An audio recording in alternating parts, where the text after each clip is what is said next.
வணக்கம். Red news செய்திகளுக்காக பிரின்சி. செங்குன்றம் அருகே தீர்த்தக்கரையம்பட்டு ஊராட்சியில் டாக்டர் அம்பேத்கர் நற்பணி மன்றத்தின் சார்பில் டாக்டர் அம்பேத்கர் பிறந்தநாள் விழாவை முன்னிட்டு பிரியாணி வழங்கப்பட்டது.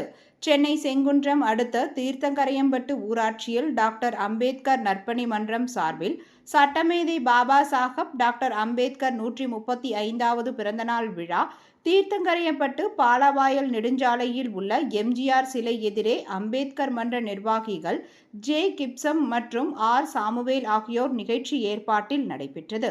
நிகழ்ச்சியில் திருவள்ளூர் கிழக்கு மாவட்ட அதிமுக அம்மா பேரவை துணை செயலாளர் டேவிட்சன் கலந்து கொண்டு டாக்டர் அம்பேத்கர் திருவுருவப் படத்திற்கு மலர் தூவி மரியாதை செய்தார். அதனைத் தொடர்ந்து 500 பேருக்கு சூடான பிரியாணி வழங்கப்பட்டது. இதில் நியூ லைஃப் NGO ஏ செங்குட்டுவன், சாயிஷா, ராஜ் எழில், நகரசுதா, பாரத், ராஜேஷ் குட்டி, விஜய், வேத செல்வராஜ், ரமேஷ், மகேந்திரன் மற்றும் மகளிர்கள் 100க்கும் மேற்பட்ட பொதுமக்கள் கலந்து கொண்டு நிகழ்ச்சியை சிறப்பித்தனர்.